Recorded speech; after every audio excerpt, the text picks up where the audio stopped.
logo or mechanical drawing to a PCB in Altium Designer, and often this shape is only available from an external MCAD package.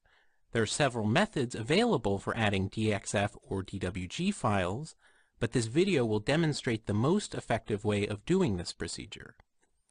First, create a new PCB document from the File menu by going to New and choosing PCB.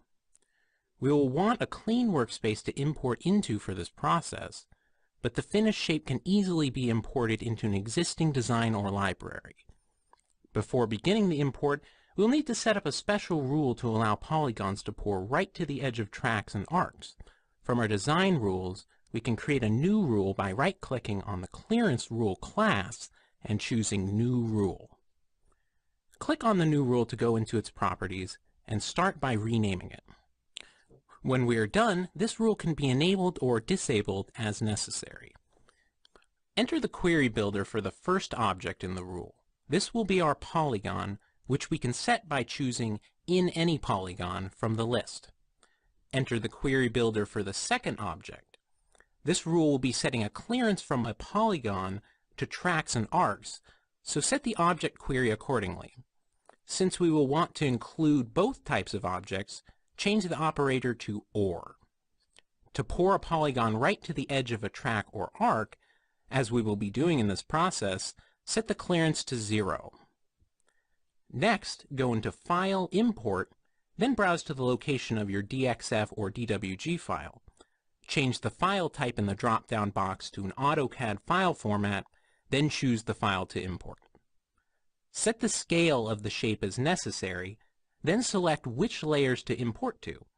It is not totally important how we set these options right now, since they can and will be changed later.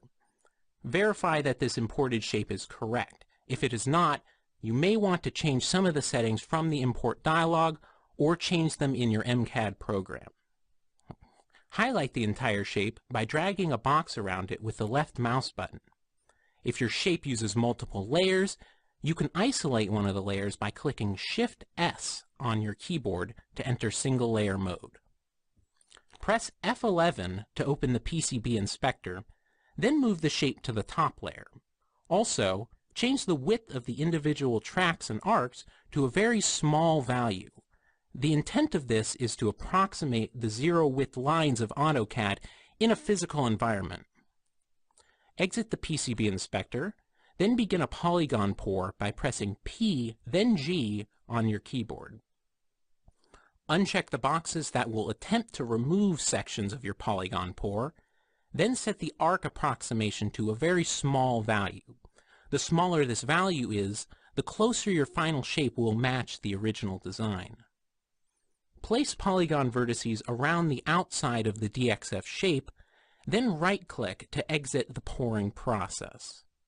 Right-click anywhere on the polygon, then choose Polygon Actions, Explode Polygon to Free Primitives. You can now select individual sections of copper and remove them to complete the shape. You can move this completed shape to a silkscreen layer if you would like by selecting it again and changing the layer from the PCB inspector. With the shape still selected, right-click on it and choose Unions, Create Union from Selected Objects.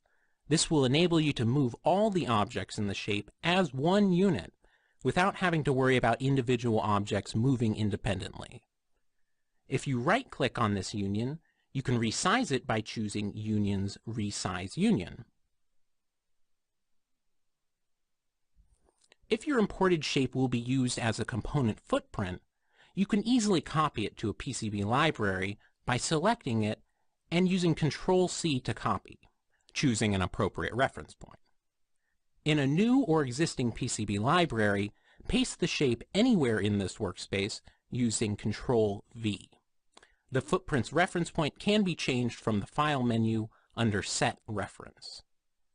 For copper areas which need to be connected as pads, you can simply place a pad directly in the middle of the region, and any connected copper will be updated with the proper net when it is imported into the PCB. This is the process for importing a DXF or DWG shape into Altium Designer.